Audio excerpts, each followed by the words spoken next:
निरंतर बढ़ती जनसंख्या को देखते हुए खाद्यान्नों के उत्पादन को बढ़ाना भी अत्यंत आवश्यक हो जाने से 1966-67 में हरित क्रांति के रूप में एक सफल अभियान चलाया गया था।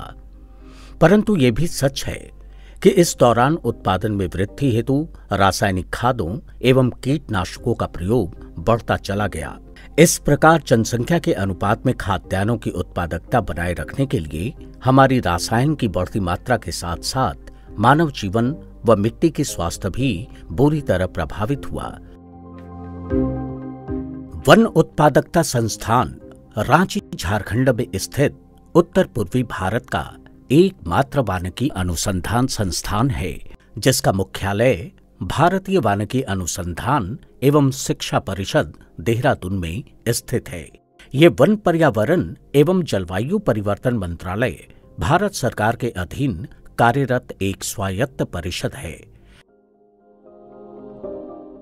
हम सभी को ज्ञात है कि हरित क्रांति के बाद कृषि के क्षेत्र में जो उपलब्धियां हम लोगों ने हासिल की हैं, उस दौरान रासायनिक खादों का प्रयोग अधिकतर हुआ है, ज़्यादा से ज़्यादा हुआ है, जिसके यद्यपि कृषि उत्पादों में हमें अच्छे परिणाम मिले हैं, परंतु उसके पर्यावरणीय नुकसान भी हमें आज और अधिक परिलक्षित हो रहे हैं। आज इसी से संबंधित हम ये भी देखते हैं कि लगभग 30% हमारे जो भूमि है वो डिग्रेडेड फॉरेस्ट यानी कृषि योग्य नहीं है और बंजर होती जा रही है। यह सब कहीं न कहीं किसी न किसी प्रकार से रासायनिक पदार्थों के उपयोग के कारण भी हो रहा है और पर्यावरणीय परिवर्तनों से भी हो रहा है। इन सभी बातों को ध्यान में रखते हुए हमें अधिक से अधिक ऐसे उत्पादों का उपयोग करना चाहिए जो प्राकृतिक हो, जैसे वर्मी कंपोस्ट और जिसको हम लोग सामान्य भाषा में केचुआ खाद के नाम से जानते हैं। यह हमारे पूर्वजों के समय से चली आ रही एक सामान्य प्रक्रिया है। यह बहुत बड़ी वैज्ञानिक विधि नहीं है, लेकिन उसी को अगर अच्छी तरह से किया जाए तो इसके अच्छे परिणाम हमें प्राप्त हो सकते हैं। न केवल हमारे ग्रामीण बंधुओं के अतिरिक्त आजीविका के स्रोत के रूप में, बल्कि पर्यावरण के सुधारों को लाने के लिए भी इसके अच्छे उपयोग हमें प्राप्त हो सकते हैं। इसीलिए इस संस्थान के वन विस्तार प्रभाग द्वारा केचुआ खाद यानी वर्मी कंपोस्ट के उत्पादन एवं उसके ग्रामीणों तक प्रचार प्रसार के कार्यक्रम किए जा रहे हैं, जिससे कि इस विधि को अधिक से अधिक लोगों तक पहुंचाया जा सके। केचुआ खाद केचुओं के द्वारा घास फूस, गोबर और अन्य कार्बनिक पदार्थों को खाकर जो अवशेष निकलता है उसको हम लोग केचुआ खाद बोलते हैं।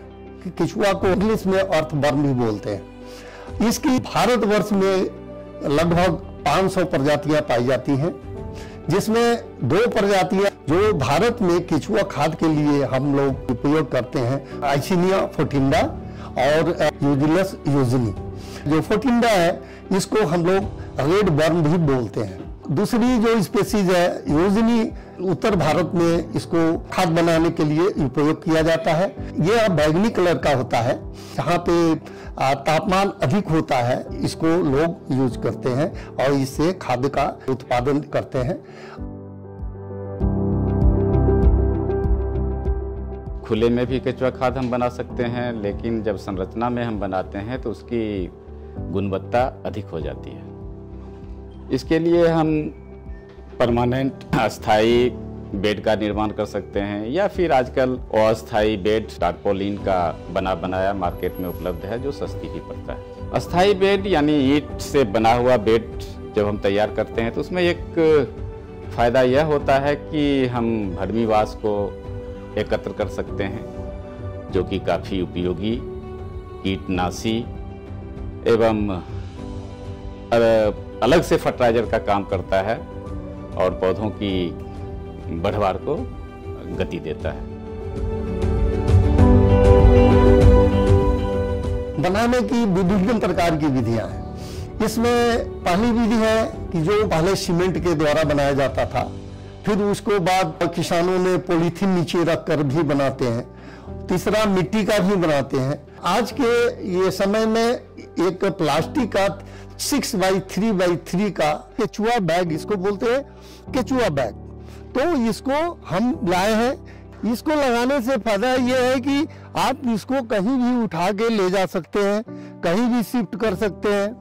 दूसरी बात है, इसकी साइज जो होती है 4x12 की भी आती है, 6x3x3 की भी आती है। ये डिफरेंट अलग अलग साइज के इसमें आते हैं। उसमें हम लोग 3 सेंटीमीटर जो होता है कचरा डालते हैं नीचे एक लेयर।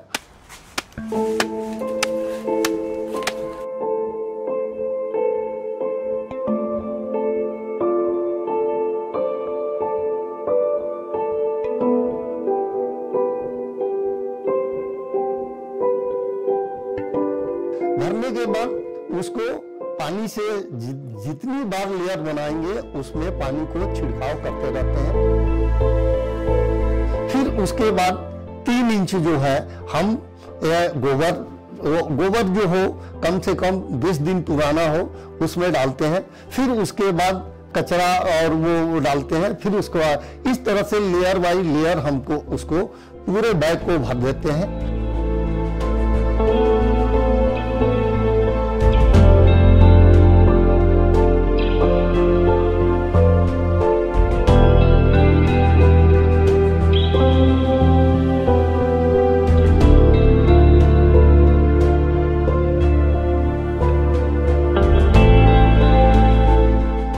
पूरा बैग भर जाता है 1000 केचुआ पर स्क्वायर मीटर में डालते हैं। केचुआ को डालने के बाद उसको बोरी से ढक देते हैं।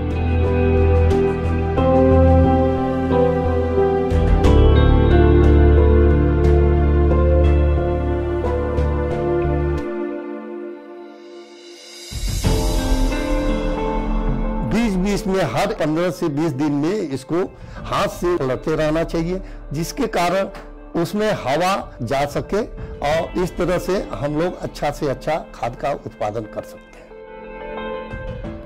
केचुआ खाद को वन उत्पादकता संस्थान द्वारा जांच किया गया, जिसमें पाया गया कि यह रासायनिक उर्वरक की अपेक्षा अधिक मात्रा में पोषक तत्व पाए जाते हैं, जिसका पीएच 7.51 और इलेक्ट्रिक कंडक्टिविटी 6.89।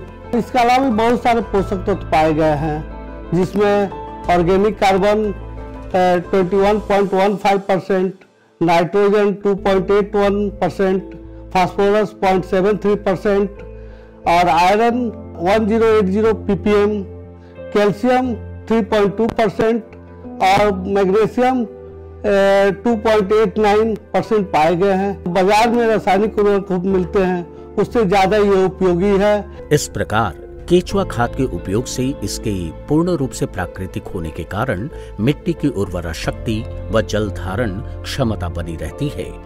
मुख्य रूप से केचुओं की अपनी जीवन शैली के कारण मिट्टी भुरभुरी बनी रहती है तथा हवा प्रवाह बना रहता है, जो जड़ों की वृद्धि में अत्यंत सहायक है। इनके अन्य लाभों में जमीन के पीएच को बनाए रखना, कृषि मित्र जीवाणुओं की संख्या वृद्धि, मिट्टी को हल्का बनाए रखना, दुश्मन कीटों की आक्रमण में कमी व उर्वरक में लगने वाली लागत में कमी इत्यादि जैसे कई मानव व पर्यावरण उपयोगी लाभ हैं।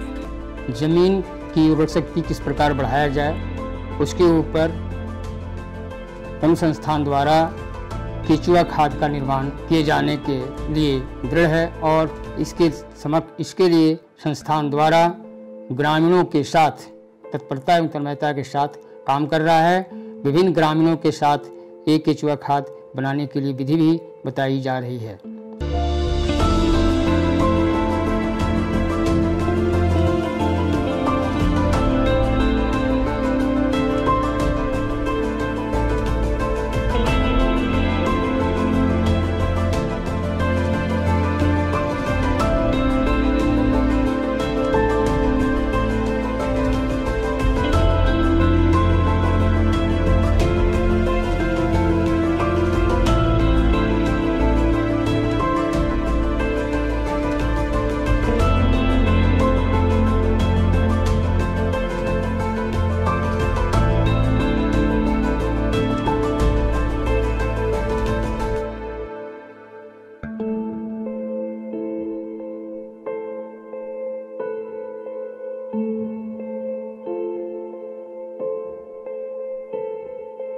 धन्यवाद।